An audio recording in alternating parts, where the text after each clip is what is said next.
Марс. Марс бул күн системасындагы жерге окшош планета. Марс дегенде көбү Илон Маск естешет.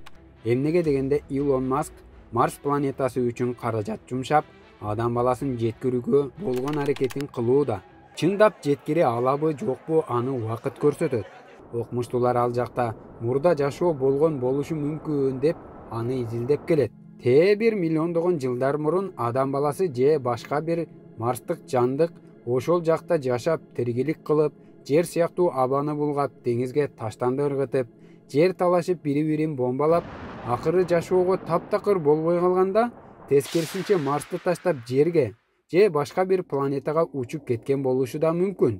Себеби окумуштуулар Марста жердей деңиз, суу каналдары, дарыялар, тоңгон муздар болгонун айтышат. Ананда Марс айга окшоп мелтиреп тынч турбай, бетинде куюн шамал жүрүп, аба ырайы кескин өзгөрүп турат. Ошол менен катар химиялык заттардын көбү Марста жүргөн аппарат аркылуу аныкталып жатат. Марста жашоо болушу мүмкүн дегенге дагы бир себеп биз жер кыртышында жан баккан курт, кумурска, келемиш, суур сымал жандыктарды билебиз. Андан да тереңинде көп клеткалуу болбосо да аз клеткалуу жаныбар же микробторду, бактерияларды көрө алабыз. Ушул сыяктуу Марс бетинде аба ырайы суук, радиация күчтүү болгону менен анын бетин 5-6 метр тереңге казсак, температура бир ыргакта сакталып, радиациядан да корголгон. Ал гана эмес, үңкүр да бар экени аныкталган. Демек, тирүү жандык же микробторду кезиктиришибиз мүмкүн. Жер бетиндеги чымын-чиркейлер аз убакыттын ичинде түрдүү эволюцияга туш болорун билебиз. Ушундай мисалда аз клеткалуу жаныбар Марс алдындагы азыктарды жеп, кыртышына жакын казып барып, радиацияга акырын адаптация болуп, эволюциянын арты менен Марстын бетине чыгышы да ыктымал. Андай болбосо да, Марстагы үңкүрдө жашоо болушу мүмкүн. Тирүүлүк жашоо дегенде сөзсүз биз сыяктуу биологиялык организмдерди шартыбызга ылайыктап карабай, мындай. Мисалы, эгер башка планетада жаныбар бар болсо, ал ысыкка чыдамдуу, суукка көнгөн, радиацияны сезбеген, кычкылтек эмес, тескерисинче көмүр кычкыл газы менен дем алып, жашаган жандык болуп чыгышы да ыктымал. Ал биздин спутник марсаходдордон качып, же болбосо көрүнбөй турган жөндөмдү колдонуп, үңкүрлөргө жашынып жүргөн чыгар. Эми аны алдыдагы изилдөөлөр аныктайт. Жердин да, күндүн да аягы бүтөт. Башкача айтканда, түбөлүк эч нерсе жок. Күндүн энергиясы түгөнүп, акыры жарыгы өчөт. Жер да акыры бир күн суусуз болуп, абасы кургап, жашоого болбой калат. Марста жердей кадимки жашоо болуп, бирок ресурс түгөнүп, кызарган планетага айланган деген божомолго көп окумуштуулар ынанышат. Дүйнө эли 60-жылдары айдан чоң жаңылык үмүт кылып, учуп баргандан кийин мелтиреп боз чаң баскан, туңгуюк каптаган айды көрүп, айга болгон кызыгуу кескин солгундап кетет. Андан кийин окумуштуулар Марска өзгөчө көңүл буруп башташат. Алгач космоско кызыккандардын көбү айда болбосо да Марста сөзсүз жашоо бар деп эсептешкен. Керек болсо суу, дарыя, деңиздер кадимки жердеги сымал агып турат деп ойлошкон. Кыскача айтканда, ошол маалда Марстагы жашоону жомоктогудай кыялданышкан.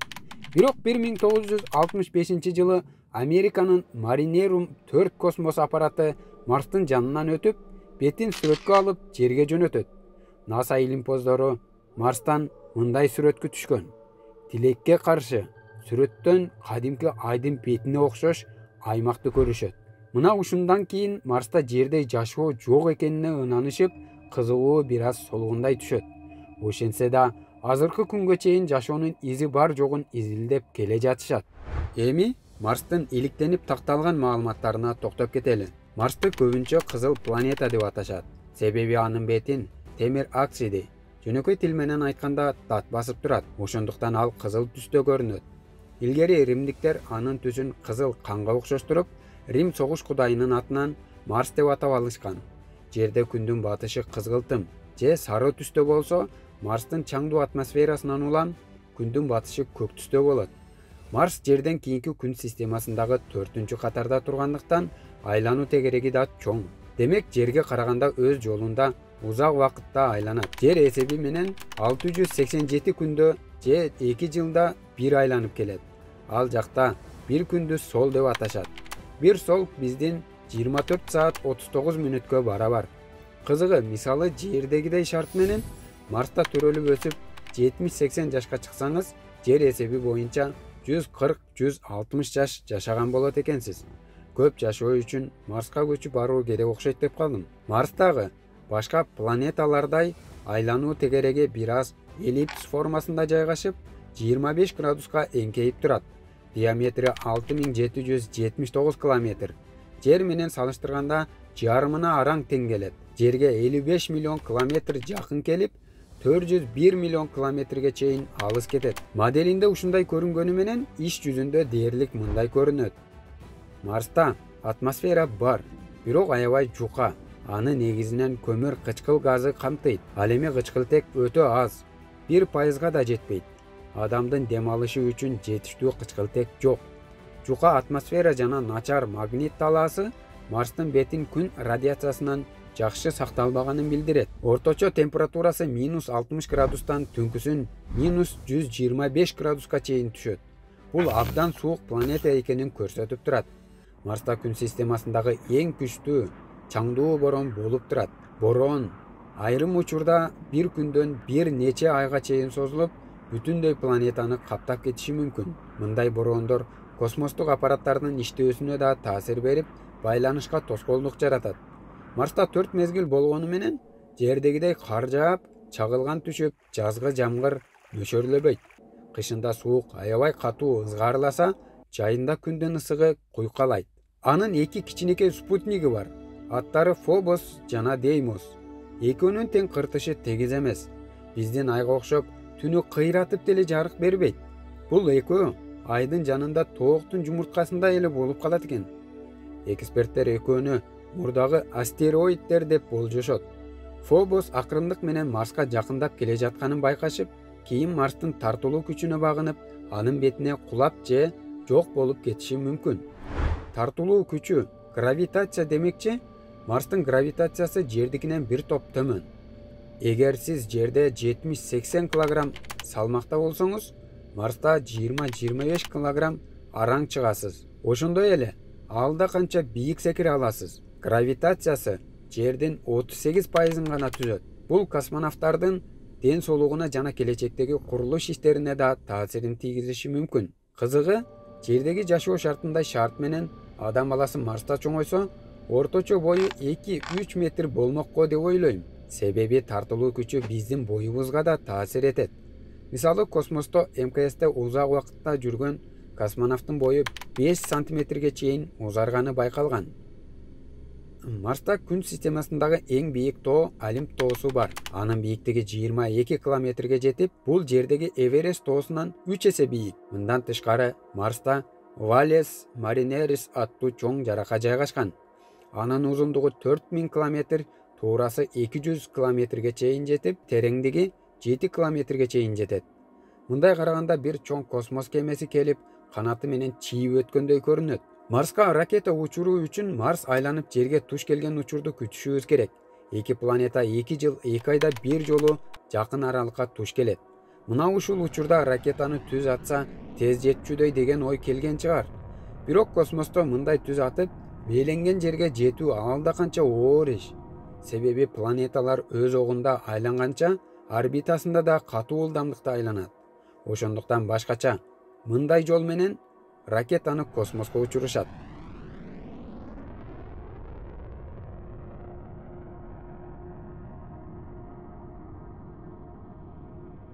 Бул ыкма колдогу нерсени айлантып күүлөп туруп, ыргытып жибергенге окшош. Ошондо гана ракета жердин орбитасынан жеңил чыгып, андан ары жолун улай алат. Марска айга жеткендей 3-4 күндө эле жете койбойт. Ракета жерден жөнөгөндөн баштап, жүрүп отуруп 6 ай, 9 айда араң жетет. Марска ушул убакка чейин көп аппарат учурулган. Көпчүлүгү жанынан өтүп кетсе, кээ бири бетине түшүп, жер менен байланышын тез эле үзгөн. Эффективдүү иш аткарган рекордтук узак аралыкка башка планетада жүргөн аппарат бул Opportunity жана Spirit. Миссия 2004-жылы аткарылган. Бул жылы биз Марс бул жакта турсун, Акаев менен алышып, аны кетирүү иши активдүү күч алып баштаган болчу. Бул жаңылыкты укмак тургай, көпчүлүгү кызыгууга да чамасы жок эле. дүйнөдө мына ушундай чоң миссияларды ишке ашырып жатышкан. Мен кыргыз эли ушак айыңдан арылып, саясатты саясатчыларга коюп, ар бири чоң компания, ири ишкана заводдорду ачып, Кыргызстан стабилдүү өнүгүү жолуна түшүшүн каалайм. Ошондой эле өнүгүп жетишип, ушул сыяктуу илим иштерин талкуулап, керек болсо экзопланеталарды таап, ал жака ракета учуру ишине кыргыз илимпоздору чогулуп, масштабдуу маалымат жыйындары болгон учурду көргүм келет. Жок дегенде Кыргызстандын 30 жыл тарыхына күбө болгон муун көрүп калса деген үмүттөмүн. Opportunity жана Spirit Марста жүрүүчү аппараты Mars Exploration Rover программасынын негизинде жеткирилген. Анын максаты Марстын геологиясын, андагы жашоону изилдөө болгон. Албетте буга чейин учкан космос аппараттарынын баарынын максаты окшош. Жашоонун бар жогун, климаттын өзгөчөлүгүн изилдөө болгон. Ал 2003-жылы жерден учуп, 2004-жылы Марска жеткен. Марска коноордо акырын орбитасына кирип, конууга камданат. Марстын атмосферасына өткөндө тартылуу күчү өзүнө тартып баштайт. Бул учурда абаны жиреп бараткан капсула күйүп кетчүдөй кызыйт. Күйүп кетет деп коркуунун кажети жок. Анын сырты ысыкка туруштук бере ала тургандай корголгон. Марстын бетине жакындаганда парашюту ачылат. Бир азга жүрүп, ичиндеги пирамидача келген капсула бөлүнүп чыгат. Жерге жетерине аз калганда катуу тийип бузулбасы үчүн тегерете капталган жаздыгы чыгат. Эгерде так эсептеп мээленбей калса, ошончо коротулган каражат мээнет текке кетип, Марстын жанынан кыйгаштап өтүп кетет. Мындай учур көп болгон. Марстын тартылуу күчүнүн алсыздыгынан коргоочу жаздыгы бийикке секиртип, көпкө чейин кулап барган. Көздөгөн жердин так өзүнө түшпөсө да, изилдөө үчүн пайдалуу Eagle кратеринин өзүнө түшөт. Бул жерде НАСАнын илимпоз окумуштуу кызматкерлери Марска конуп жаткан учурду күтүп турушат. Аппарат Марс бетине ийгиликтүү конду. Акырын капсула ачылып, андан Opportunity козголуп чыгып келе жатат.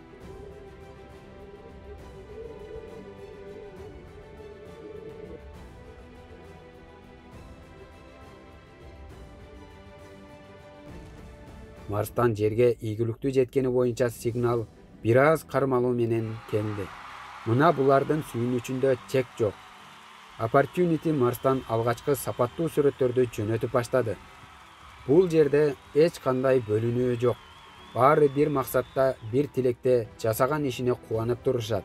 Opportunity 2004-жылы Марска конуп, рекорддук узак убакытка тагыраагы 14 жыл 4 ай 16 күн Марс бетинде изилдөө жүргүзүп, расмий 2019-жылы миссиясын аяктаган. Opportunity жерден келген буйруктарды аткарам деп жүрүп, Марстын кум бороонуна туш болот. Бороон күндөн энергия алчу панелин жаап, дөңгөлөгүн көмүп калат. Бул азаптан бороон токтогонун күтүп, чыгууга аракет кылганы менен энергиясы жетпей кыштын суугуна тоңуп, ички тетиктери көп жыл иштеген батареясы иштен чыгып, түбөлүккө катып, жер менен коштошуп, Марс бетинде кала берет. Анын акыркы каты My battery is low and it is getting dark. Кыргызчасы батарейкам түгөнүп, караңгылык каптап баратат деген сөзү болуп кала берди. Дээрлик 15 жыл кызмат кылып, бизге кызыктуу сүрөттөрдү жөнөткөн, Марстын бетинин көп сырларын ачкан Opportunity'ге рахмат айтабыз. Кезекте Opportunity Марста жүрүп тарткан кызыктуу сүрөттөрүнүн кыскача баяндама. Бул сүрөттөр Opportunity конгондон кийинки алгачкы сүрөттөрү. 19 февралда изилдөө жүргүзүп жатып, тоо таштарын тапкан. Аны Техастагы Эл Капитан тоосунун атынан атап коюшкан. Негизи башка космос телолордон табылган аймактарды ким биринчи тапса, ошол өзү каалаган атты кое алышат. Эгер Кыргызстан дагы өз аппараттары менен космостон планета, жылдыз таап, же Марс бетинен аймакты изилдесе, аны Ала тоо, Чакан таш, Кыргыз жер, Манас деп атап кое алат. Мына бул Марстагы Эл Капитан тоо таштары. Бул ровердеги микрокамера менен тартылган. 2004 жылдын 95-солунда Endurance кратерине жакын келет. Окумуштуу илимпоздор бул кратерден чыга албай калышына да макул болуп, аны түшүрүү ишин башташат. Жантак беттен түшүп бара жатып, дөңгөлөгү тайгаланат. Анткен менен ичине түшүп чыгып, мына бул сүрөттөрдү тартат. Мындан чыгып алгачкы Марска түшкөндө чачыраган бул калкандардын тегерегинен Heat Shield Pro метеориди табылган. Виктория кратерине бара жатып, Эребус кратерине туш келет. Бул жерде анын сүрөтү. Бул Виктория кратери.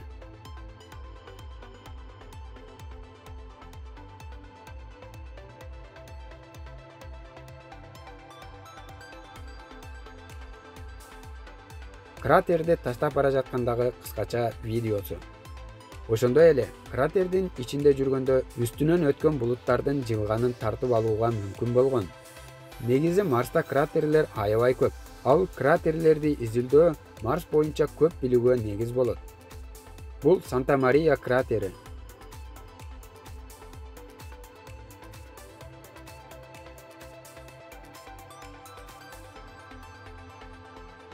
Мына бул Endeavour кратеринин батыш тарабынан тартылганын караңыз. Бир караганда чөлдөй көрүнгөнү менен, жакшылап карасак Ватикендин кээ бир талааларына окшошуп кетет экен. Ушул сүрөттөрдү кантип жерге жеткирди деп ойлоп жатсаңыз керек. Бул жөнүндө да кыскача айта кетейин. Биз азырынча космосто жүргөн аппараттар менен радио толкун аркылуу байланышабыз. Толкундарды кабыл алып, жөнөтүп турчу жердин туш тарабында асманга каратылган антенналар бар. Эмне үчүн туш тарабында? Анткени жер айланып антенна көрүнбөй калган учурда байланыш начарлап кетпеси үчүн атайын ар тарабына коюлган. Радио толкундун ылдамдыгы дээрлик жарык ылдамдыгына барабар. Радио толкун айга 1,5-2 секундада жетсе, Марстын алыстыгына карап 5 мүнөт 20 мүнөт убакыт кетет.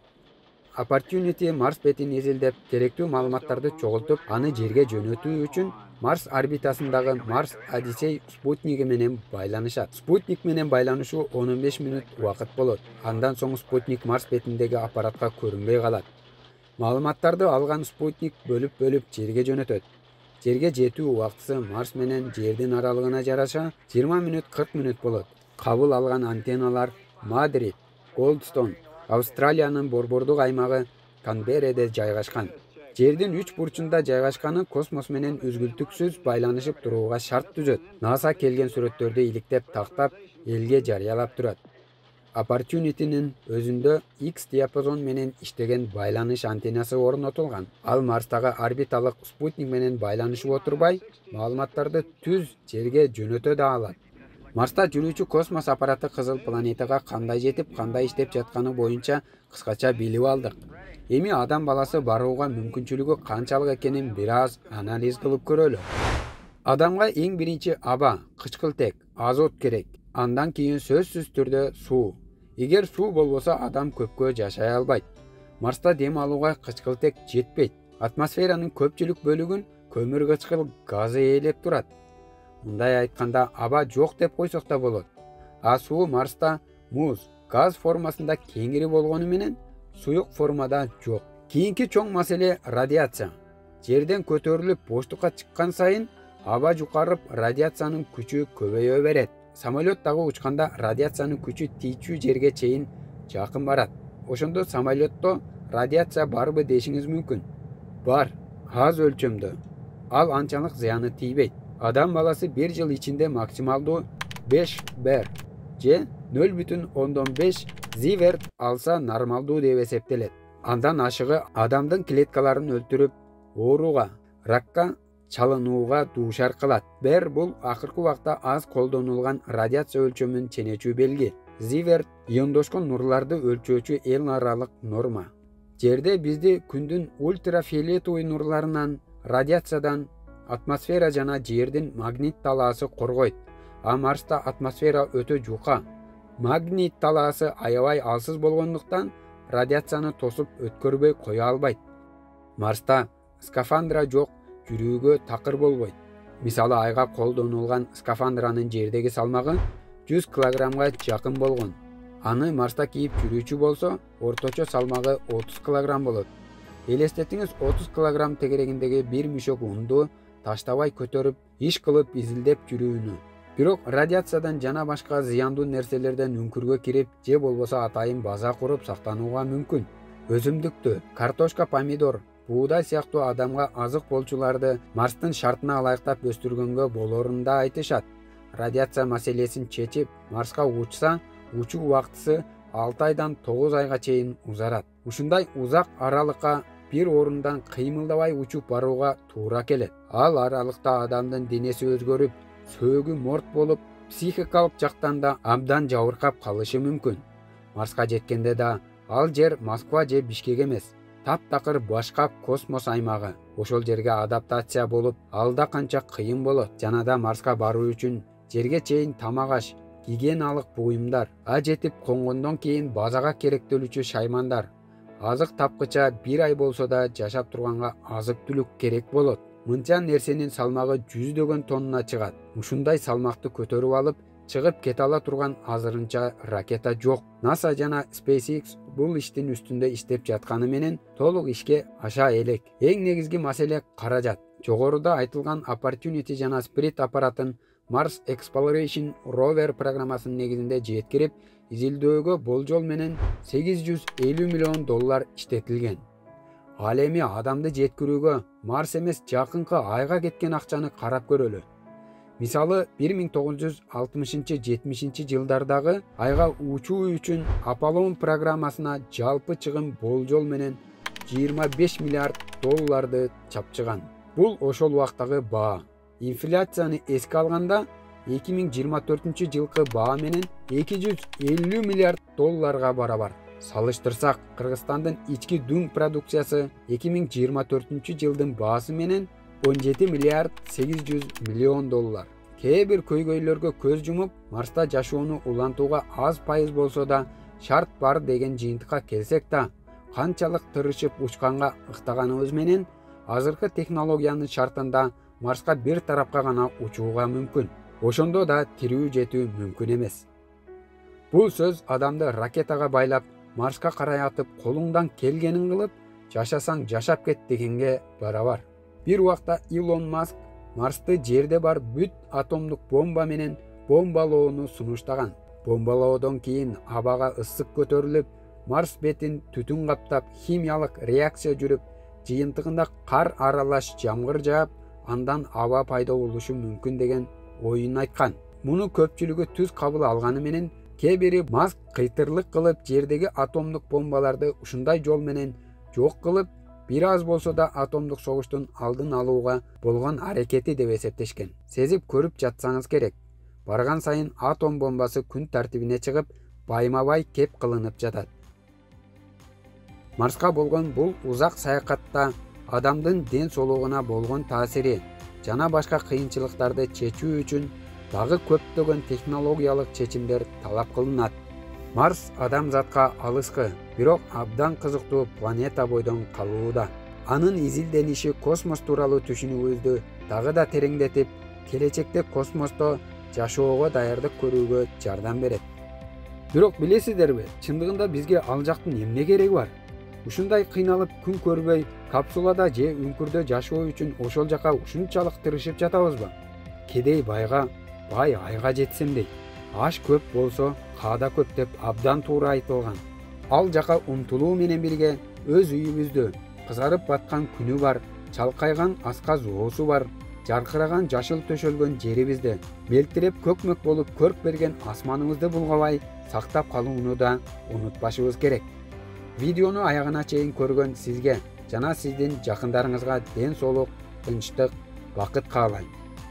Комментарийге бир тиек этиңиз. Көрүшкөнчө сак саламатта болуңуз.